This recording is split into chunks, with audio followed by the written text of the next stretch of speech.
If you're a cat owner, you already know your little buddy's health is top priority. But, beyond all the purrs and the headbutts, how do you really know if they're doing okay? Well, in this explainer, we're going to build your essential cat health toolkit. We'll kick things off with how to literally read your cat's physical condition, and then we'll dive deep into tackling one of the peskiest problems they can face. Our cats are talking to us all the time, but some of their most important health signals aren't meows. They're written right on their bodies. The real question is, do we know how to read those signals? So let's get into the first tool that's going to help you do exactly that. You might hop your cat on the scale every now and then, but that number, it just doesn't tell the whole story. So the first and honestly most important tool in our toolkit is something vets use all the time. It's called the Body Condition Score. Trust me, it's a much smarter way to figure out what's really going on with your cat's health. So what exactly is the Body Condition Score, or BCS? Well, it's literally a hands-on method. Instead of just a weight, it's a 9-point scale where you actually assess their body fat by feeling their ribs, looking at their waist from above, and checking out their belly profile from the side. It's so much more accurate than weight alone because it considers different body types and muscle mass. Nailing this is absolutely key to preventing health issues down the road. Okay, so on the low end of the scale, we have what's called under-ideal, or underweight. From the side, you can often see the ribs, the spine, even the pelvic bones.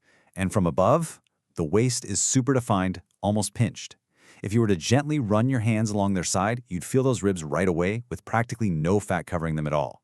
This can be a red flag for nutritional problems or other health stuff that really needs a vet's opinion.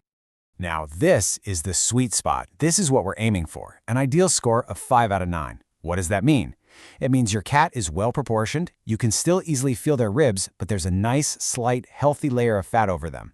When you look down from above, you can see a definite waist, and from the side, their belly has a neat little tuck. This isn't just about looking good, this is the condition where cats are their healthiest and have the lowest risk of weight-related diseases. And on the other side of things, we have over-ideal. This is where it gets difficult, maybe even impossible to feel the ribs because of a thick layer of fat. Looking down from above, that waist has pretty much disappeared, and their body shape is more rounded, kind of oval-like. You'll also probably see a noticeable fat pad on their abdomen that sways when they walk. This really shows how that extra weight changes their whole body, putting them at a much higher risk for serious problems like diabetes and arthritis. All right, so keeping your cat at a healthy weight is a massive win for their long-term health. But what about threats from the outside world? Let's switch gears and talk about one of the most common and annoying external problems every cat owner has to deal with at some point: fleas. Even the cleanest cats in the absolute cleanest homes can suddenly find themselves hosting these tiny, unwelcome guests. So how do you even know if you've got a flea problem? Well, the most obvious sign is your cat scratching, licking, or biting at themselves like crazy. You might also spot some red, irritated skin, little scabs, or even patches of missing fur. They might just seem kind of agitated and can't get comfortable. Also, keep an eye out for these little black specks. That's a huge clue we'll get to in a second. And even, believe it or not, tapeworms in their poop, since fleas are a common carrier. Right, and this is where so many pet owners get frustrated. You see all the signs, the nonstop scratching, the irritation, but when you actually look through their fur, you can't find a single flea. Why?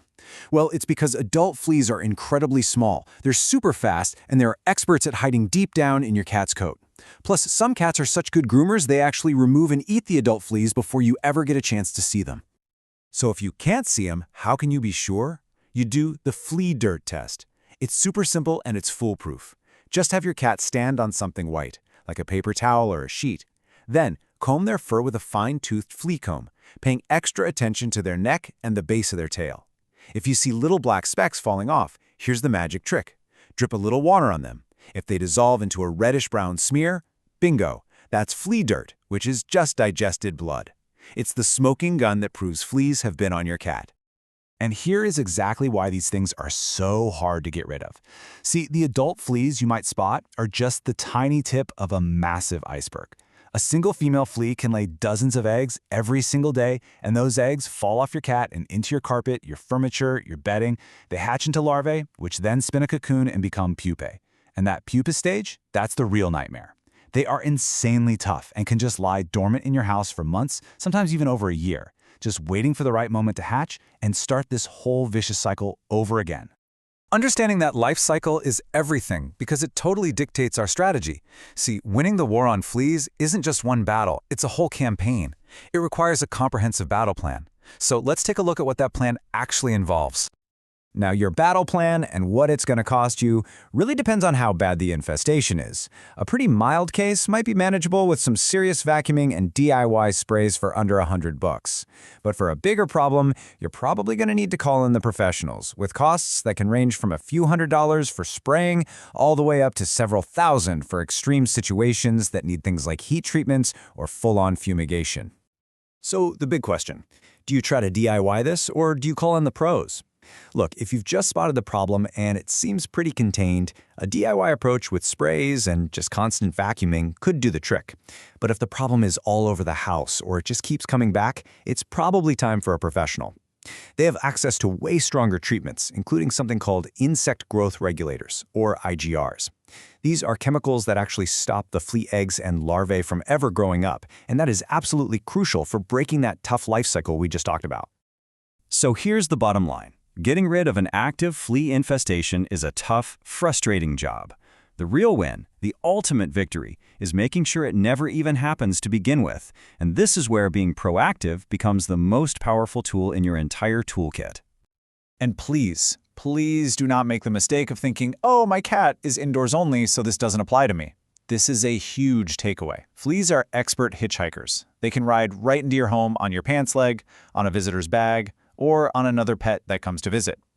No cat, I repeat, no cat lives in a completely protected bubble. So here it is, your checklist for a flea-free home. First, and this one is absolutely non-negotiable, talk to your vet and get your cat on a year-round preventative. Next, if you've got more than one pet, you have to treat all of them at the exact same time. Then you focus on your home. Wash all the pet bedding weekly in hot water and vacuum everything, carpets, furniture, rugs, like you really mean it. And if your cat does go outside, keep your yard tidy. Finally, play a little defense. Seal up any cracks in your floors or walls where pests might sneak in. We've covered a ton of ground here, from checking their body condition to waging war on fleas. The whole point of this toolkit is to empower you, to help you become a more proactive partner in your cat's health. So I'm going to leave you with a question to put all this into action right away. Based on what we just went over, what's the one thing you're going to check on your cat today?